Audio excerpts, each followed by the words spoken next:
नमस्कार मित्रों, स्वागत है आपका। My self doctor Anil Patel, चिकित्साधिकारी, सामुदायिक स्वास्थ्य, गाजीपुर। आइए बात करते हैं। आज हम लोग अष्ट आहार विधि विशेषायतन के बारे में बात करेंगे। इससे पहले हम लोगों ने सामान्यतः आहार के इन जनरल बात किया था कि आहार किसे कहते हैं, उसकी परिभाषा क्या है, या उसके एक तरह से प्रकार क्या है, क्लासिफिकेशन या वर्गीकरण के बारे में हम लोगों ने बात किया था।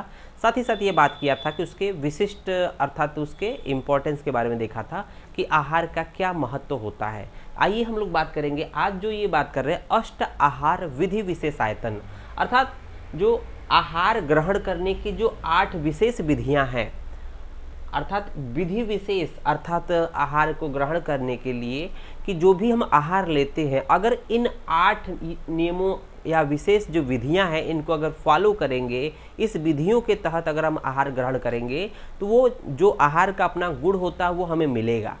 अदरवाइज क्या होगा कि कहीं ना कहीं गुण की लाभ की जगह हानि भी हो सकता है। तो आइए एक एक करके बात करते हैं कि वो 8 चीज़ें क्या क्या है। लेकिन यहाँ पर देखेंगे, यहाँ ये सबसे पहले यहाँ प्रश्न बनता है कि ये इस अष्ट आहार विधि विशेषायतन का वर्णन किस आचार्य ने किया, इसका रेफरेंस क्या है। तो हम लोग यहाँ देखेंगे कि इसका जो वर्णन है चरक ने, आचार्य चरक ने विमान स्थान के प्रथम अध्याय में उन्होंने किया है। रस विमान अध्याय अर्थात रस विमान अध्याय के अंतर्गत अष्ट आहार विधि विशेषायतन का वर्णन किया है। तो ये रेफरेंस आपको जानना जरूरी है, चाहे थ्योरी के एग्जाम में हो। थ्योरी के एग्जाम में तो पूरा लिखना ही लिखना है, यहाँ तक कि प्रैक्टिकल में आपका टॉपिक होता है, इन जनरल आपसे पूछ लिया जाता है कि अष्ट आहार विधि विशेषायतन किस आचार्य की देन है। तो आपको बताना पड़ेगा चरक का विमान स्थान के प्रथम चैप्टर में रस विमान अध्याय के अंतर्गत इसका वर्णन है। अब बात करते हैं कि यहाँ पर चरक ने अष्ट आहार विधि विशेषायतन की बात किया है। अष्टांग हृदय ने अष्ट की जगह सप्त की बात किया है। सप्त आहार कल्पना, सप्त आहार कल्पना, 8 की जगह 7 टर्म दिया, सप्त आहार कल्पना। अब देखते हैं आचार्य सुश्रुत ने कुछ इसी तरह से द्वादश असन विचार, द्वादश असन विचारणा टर्म से इन सब चीज़ों का वर्णन किया है। और आचार्य काश्यप ने चतुर्विंशात्मक आहार टर्म दिया है। इन सब से रिलेटेड कुछ जो मैटर दिया है उन्होंने चतुर्विंशात्मक आहार नाम की हेडिंग के थ्रू ये सब दिया है। आइए शुरू करते हैं। अब हम लोग चरक का डिटेल पढ़ रहे हैं। अष्ट आहार विधि विशेष आयतन, तो देखेंगे यहाँ पर क्या है अष्ट आहार विधि विशेषायतन। एक श्लोक के माध्यम से हम लोग स्टार्ट करेंगे। तो देखेंगे तत्र खल्विम अन्यम अष्ट आहार विधि विशेषायतानि भवन्ति तद्यथा। देखेंगे वो 8 विशिष्ट विधि विशेष क्या है। प्रकृति तद्यथा, प्रकृति पहले नंबर पे आ जाएगा, करण दूसरे नंबर पे, संयोग तीसरे नंबर पे, राशि अर्थात मात्रा चौथे नंबर पे, देश, देश मतलब हैबिटेट नेक्स्ट हो जाएगा 5वें नंबर पे, 6ठे नंबर पे काल हो जाएगा, 7वें नंबर पे उपयोग संस्था, 8वें नंबर पे उपयोगिता हो जाएगा। अर्थात ये 8 चीज़ें हैं, ये 8 अष्ट आहार विधि विशेषायतन है। इन 8 नियमों का पालन कर लिया जाए तो जिस आहार को ग्रहण कर रहे हैं उससे हमें लाभ ही लाभ होगा। तो देखेंगे यहाँ पर क्या है। पहले नंबर पे हम देखेंगे प्रकृति। तो प्रकृति क्या है। प्रकृति हम लोग देखते हैं, प्रकृति का मतलब नेचुरल क्वालिटीज़, अर्थात किसी भी द्रव्य की हम लोग बात कर रहे हैं आहार विधि विशेषायतन, अर्थात जो भी द्रव्य होता है जिसको हम लोग आहार के रूप में ग्रहण करते हैं उसका जो भी एक प्राकृतिक, जो कहते हैं ना कि उत्पत्ति के समय ही ये नेचुरल जो क्वालिटी होती है, नेचुरल जो गुण होता है, प्राकृतिक गुण होता है, उसको हम लोग बोलते हैं प्रकृति। जैसे इसको हम लोग देखेंगे तत्र प्रकृति उच्यते स्वभाव, प्रकृति को स्वभाव भी कहते हैं। अर्थात किसी भी द्रव्य का जो स्वाभाविक रूप से जो गुण होता है वही उसकी प्रकृति होती है। जैसे इसको हम लोग कुछ तरह से समझ सकते हैं, जैसे हम लोग कहते हैं कि जो उड़द की दाल होती है वो गुरु होती है। उड़द की दाल स्वभाव में गुरु होती है, स्वभाव का मतलब प्रकृति। उड़द की दाल स्वभाव में या प्रकृति में क्या होती है, गुरु होती है, जबकि मूंग की दाल स्वभाव में लघु होती है। उसी तरह से हम लोग बात करेंगे, 2 मांस की बात करेंगे। सूकर मांस, सूकर मांस मतलब सुअर का मांस क्या होता है, कोई दुबला पतला व्यक्ति होता है तो उसको बोला जाता है कि आप सुअर का मांस का सेवन करो। तो यहाँ पर सूकर मांस, सूकर का मतलब होता है सुअर, तो सुअर का मांस या सूकर मांस स्वभाव में गुरु होता है, जबकि मृग मांस स्वभाव में लघु होता है। तो मृग मांस अर्थात हिरण का मांस क्या होता है, स्वभाव में लघु होता है। हम लोग यहाँ देख रहे होंगे मूंग, मूंग जो होता है लघु होता है, तो सामान्यतः मूंग का प्रयोग कब करते हैं? जब कोई व्यक्ति बीमार होता है। जब कोई व्यक्ति बीमार होता है या उसका पाचन शक्ति बहुत ही कम होती है, या मंदाग्नि की स्थिति होती है, जब फीवर की कंडीशंस होती है, ज्वर की कंडीशंस में जनरली हम लोग देखते हैं, कहते हैं ना कि मूंग के दाल की खिचड़ी का सेवन करिए, मूंग के दाल की खिचड़ी का सेवन करिए, तो कहीं ना कहीं वहाँ पर व्यक्ति को लघु आहार की रिक्वायरमेंट होती है। तो ये चीज़ें थी प्रकृति का मतलब सामान्य रूप से हम लोग उस स्वभाव बोलते हैं। ये द्रव्य जिस आहार की बात कर रहे हैं उस आहार के कहीं ना कहीं स्वभाव को जानना जरूरी है कि हम जिस आहार को ग्रहण कर रहे हैं उसकी प्रकृति क्या है। मान लीजिए कोई दुबला पतला व्यक्ति है तो उसको हम लोग को क्या हो जाए, गुरु आहार द्रव्य के सेवन की। दुबला पतला व्यक्ति है, उसकी जठराग्नि ठीक है तो उसको कहीं ना कहीं गुरु द्रव्यों की सेवन की आवश्यकता होती है। कोई बीमार व्यक्ति है तो उसके लिए लघु द्रव्यों की आवश्यकता होती है। इस चीज़ का ध्यान रखेंगे तो उसके लाभ होगा, नहीं तो हानि होगी। दूसरे नंबर पे आता है करण। करण का मतलब होता है प्रिपरेशन, अर्थात जो भी जो आहार को प्रिपेयर कर रहे हैं, आहार कोई भी द्रव्य, कुछ चीज़ें तो हम लोग डायरेक्ट खा लेते हैं, कुछ चीज़ों को हम लोग उसको पका के या प्रिपरेशन या बना के डिफरेंट रूप में खाते हैं। तो देखिएगा करण का मतलब होता है सिंपली प्रिपरेशन या संस्कार। करण का मतलब होता है संस्कार। संस्कार का मतलब होता है द्रव्य को एक रूप से दूसरे रूप में परिवर्तित करना। अर्थात देखेंगे संस्कारो ही गुणांतर आधानम उच्यते। तो संस्कार का मतलब क्या हुआ कि जो द्रव्य था, जो द्रव्य के स्वाभाविक गुण थे, उसके गुणों में वृद्धि करना, द्रव्य के स्वाभाविक गुणों में वृद्धि करना ही संस्कार कहलाता है। तो क्या है ये? संस्कारों ही गुण अंतर आधानम। और आधान का मतलब उसमें डालना, द्रव्य में जो द्रव्य की स्वाभाविक गुण थे उसके अलावा उसमें अन्य गुणों की वृद्धि करना, उसको बोलते हैं संस्कार। अर्थात संस्कारों ही गुणांतर आधानम उच्यते। अब बात करते हैं कि आचार्य चक्रपाणी ने इस पर्टिकुलर आहार द्रव्य में या करण या प्रिपरेशन या संस्कार की बात करें, किस तरह से उन्होंने द्रव्य में या आहार द्रव्य में या औसत द्रव्य में ये करण या संस्कार की उत्पत्ति होती है या गुणों की वृद्धि होती है। तो उन्होंने इसके लिए 10 फैक्टर बताए हैं, 10 कारण बताए हैं, 10 पॉइंट बताए हैं। इन 10 पॉइंट को अगर 10 पॉइंट के एक एक करके हम लोग इसको पढ़ते हैं। जैसे देखेंगे जल संयोग, तो पहला पॉइंट उन्होंने कहा जल संयोग। जैसे सिंपली हम लोग बात करते हैं कोई भी द्रव्य जैसे ही जल के संयोग से उसका जल के साथ संयोग होता है। जैसे कोई कठिन द्रव्य है, कठिन द्रव्य को अगर जल के साथ संयोग कर देंगे तो वो मृदु हो जाता है। कठिन द्रव्य जल के साथ संयोग करने पर वो क्लिन्न हो जाता है, अर्थात मृदु हो जाता है। तो ये हो गया जल संयोग। दूसरे नंबर पे है अग्नि का संयोग। अग्नि का संयोग अर्थात किसी भी द्रव्य को, या सपोज करिए कि जैसे नवीन चावल है, नया चावल है, नए चावल को धुलकर जल संयोग करके उसको धुलकर क्या करेंगे, उसको अग्नि में पकाते हैं। तो नया जो चावल होता है वो नया चावल गुरु स्वभाव में होता है। जैसा कि हम लोग जानते हैं नया चावल क्या होता है, गुरु होता है। लेकिन जब उसको पकाते हैं अर्थात चावल से पानी मिलाकर भात बनाएंगे तो क्या होता है, भात सुपाच्य होता है, वो लघु होता है, सुपाच्य होता है। उसी तरह से देखेंगे कि जो धान होता है, धान जो होता है स्वभाव में गुरु होता है, लेकिन उसको अग्नि संयोग देते हैं, उसको लावा के रूप में परिवर्तित करते हैं। धान को जब अग्नि पे जलाते हैं तो लावा के रूप में बनता है, तो वो लावा क्या होता है, लघु हो जाता है। तीसरे नंबर पे देखेंगे शौच या शोधन। तो यहाँ पर क्या है, शौच या शोधन का मतलब कि जो विष द्रव्य होते हैं, जैसे विष द्रव्य का मतलब भल्लातक हो गया, तो ये भल्लातक क्या है, या हम लोग सिंपली कह दे कि जो भी अशुद्ध भल्लातक या अशुद्ध पारद क्या करता है, मृत्यु कारक होता है। अशुद्ध भल्लातक या अशुद्ध पारद क्या होता है, मृत्यु कारक होता है। लेकिन उसी भल्लातक या पारद का जब शोधन कर दिया जाए, शौच या शोधन कर दिया जाए, तो कहीं ना कहीं औषधि गुणों से युक्त हो जाता है और विभिन्न व्याधियों में यूज किया जाता है। नेक्स्ट देखेंगे मंथन। मंथन का मतलब होता है मथना, अर्थात किसी भी कठिन द्रव्य को जल का संयोग करने के बाद जब उसको जल में भिगो देते हैं तो मृदु हो जाता है और तब उसको मथ देते हैं, तो ये होता है मंथन। तो उसके बाद देखेंगे कि जैसे देश का मतलब क्या है, देश का मतलब कि जो 3 प्रकार के देश बताए गए हैं, आनुप, जलज और उभयज, अर्थात आनुप, जलज और साधारण, इन देशों के हिसाब से, अर्थात जिस देश में, देश का सामान्य अर्थ होता है हैबिटेट होता है, अर्थात यहाँ पर देश के 3 भेद बोले गए, आनुप देश, जलज देश और साधारण देश, तो आनुप जलद साधारण में जिस देश में जो द्रव्य उत्पन्न हो रहा है उसके गुण जो है उस देश के अकॉर्डिंग होंगे। किसी भी द्रव्य के जो गुण होता है उसके हैबिटेट या जहाँ पर उत्पन्न हो रहा है, आनुप का होगा तो आनुप के गुण आ जाएंगे, जलज के होंगे तो जलज के आ जाएंगे। असाधारण का मतलब दोनों का मिला जुला गुण उसमें पाया जाता है। तो उसका ध्यान रखना पड़ता है कि कहाँ का द्रव्य हम दे रहे हैं किसी पेशेंट को, किस द्रव्य को किस पेशेंट में देना चाहिए, किस व्यक्ति को देना चाहिए। उसके बाद देखेंगे काल। काल का मतलब होता है समय, समय का मतलब होता है यहाँ पर कि जैसे हम लोग कहते हैं ना कि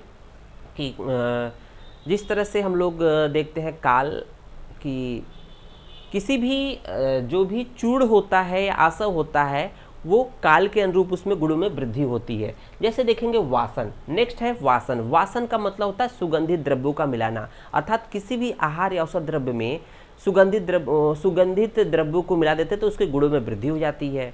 तो गुणों में वृद्धि हो जाती है तो कहीं ना कहीं हम लोग पढ़ रहे हैं संस्कारों गुणांतर धानम, तो गुणों में वृद्धि ही कर रहे हैं। उसके बाद देखेंगे भावना। भावना का मतलब सिंपली उसको जैसे तड़का देना या सिंपली उसके गुणों में वृद्धि करना। तो भावना का मतलब क्या है, जैसे अगर हम बात करें कि किसी भी द्रव्य में उस जैसे आम्ल की रसायन की बात करते हैं तो आम्लिक रसायन में क्या कैसे बनता है, तो आंवले के चूड़ में आंवले के स्वरस की ही भावना दी जाती है। ध्यान से सुनिएगा कि आम्ल की रसायन जब बनता है तो उसमें क्या होता है, कैसे बनता है, आंवले के चूड़ में आंवले स्वरस की भावना दी जाती है, तब कहीं ना कहीं जाके आम्ल की रसायन का निर्माण होता है। आम्लिक रसायन बहुत ही गुणकारी होता है, इसलिए वहाँ पर गुणों में वृद्धि हो रही है भावना के थ्रू। फिर देखेंगे काल प्रकर्ष। काल प्रकर्ष का मतलब होता है बीत जाना, प्रकर्ष का मतलब होता है बीत जाना, अर्थात काल के बीतने से कैसे गुणों में वृद्धि हो रही है, संस्कार हो रही है। तो हम लोग देखेंगे कि जैसे आसव अरिष्ट की बात करते हैं, हम लोग कहते हैं कि जितना पुराना आसव अरिष्ट होगा, जैसे कहते हैं आसव और अरिष्ट जितना पुराना होगा उतना ही अधिक गुणों की वृद्धि होगी, अतः उतना ही अधिक लाभदायक होता है, लाभकारी होता है। तो काल प्रकर्ष का मतलब बीतना, समय का बीतना, अर्थात समय जैसे जैसे बीतता जाएगा आसव अरिष्ट को जितना पुराना हो जाएगा उतना ही लाभकारी होता है। भाजन। भाजन का मतलब होता है पात्र विशेष, अर्थात किसी भी औषध को, किसी भी द्रव्य को, आहार द्रव्य या औषध द्रव्य को जिस पर्टिकुलर पात्र विशेष में रहते हैं उसी पात्र विशेष के अनुरूप गुणों में वृद्धि होती है। जैसे 10 दिनों तक कांसे के पात्र में रखा हुआ जो पारद होता है वो मृत्यु कारक होता है। तो ये बोला गया है, कुछ पात्र विशेष की इंपॉर्टेंस है। जैसे ताम्र का पात्र जनरली हम लोग कहते हैं, सुबह उठने के बाद ताम्र के पात्र में रखे हुए जल का ग्रहण करना चाहिए। तो देखते होंगे आज के समय में लोग तांबे के लोटे का प्रयोग करते हैं, तांबे के मग का प्रयोग करते हैं, रात में शाम को पानी भर देते हैं और कहीं ना कहीं रात भर उसमें पड़ा रहता है और सुबह उठने के बाद उसी जल का सेवन हम लोग करते हैं। तो इस तरह से हम लोग देखेंगे भाजन मतलब पात्र विशेष। ये हम लोग का करण अर्थात संस्कार की बात हम लोगों ने कंप्लीट कर लिया। उसके बाद देखेंगे तीसरे नंबर पे आता है संयोग। तो तीसरे नंबर पे क्या है, संयोग। जो अष्टाहार विधि विशेषायतन में हम लोग तीसरे नंबर पे संयोग की बात करें। संयोग का मतलब क्या होता है, कॉम्बिनेशन। तो कॉम्बिनेशन का मतलब क्या होता है कि दो या दो से अधिक द्रव्यों का मिलना। तो संयोग का मतलब तो यही हो गया। हम बात कर रहे हैं आहार की, चाहे औषध द्रव्य हो चाहे आहार द्रव्य हो, मतलब दो या दो से अधिक आहार द्रव्य या औषध द्रव्य का मिलना ही क्या कहलाता है, संयोग कहलाता है।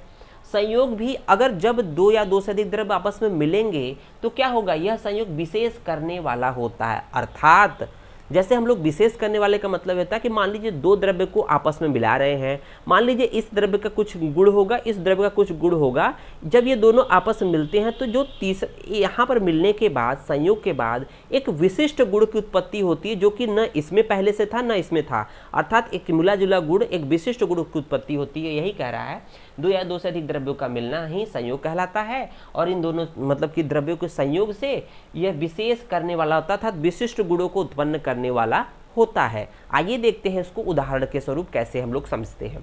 तो जैसे सिंपली हम लोग जानते हैं मधु और घृत का संयोग।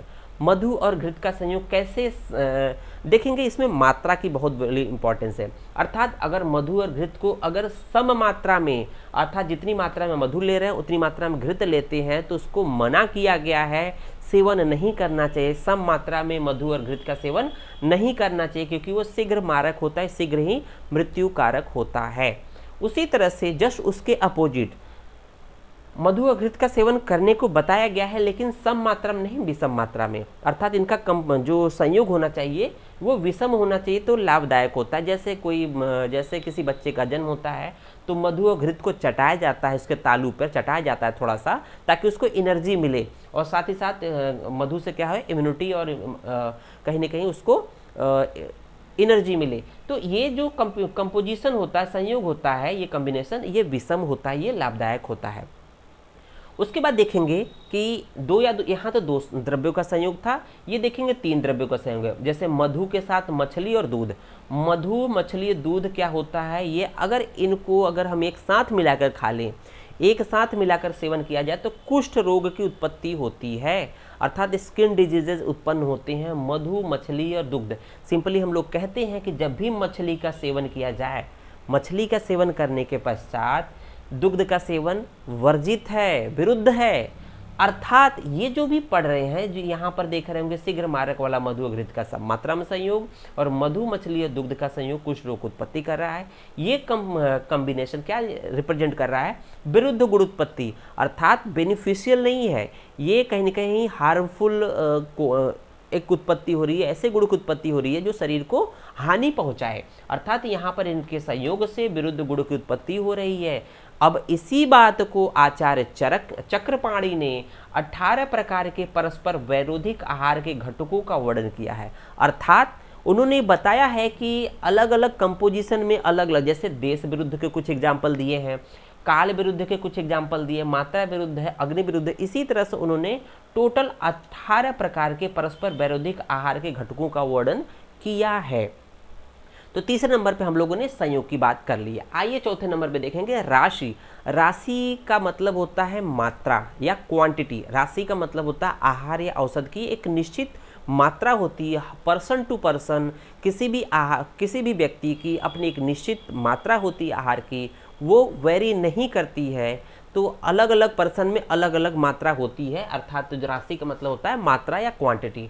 तो देखेंगे राशिस्तु सर्वग्रह परिग्रहो मात्रा अमात्रा फल विनिश्चयात्, अर्थात क्या है कि अर्थात मात्रा और अमात्रा का फल निश्चय करने के लिए, मात्रा और अमात्रा का फल निश्चय करने के लिए सर्वग्रह और परिग्रह राशियां हैं। राशियां 2 प्रकार की होती हैं, सर्वग्रह और परिग्रह, लेकिन ये जब इनको पर्टिकुलर जो आहार द्रव्य है या औसत द्रव्य है, जब तक उसकी मात्रा के अनुरूप सेवन नहीं किया जाएगा तब तक व्यक्ति को लाभ नहीं होगा।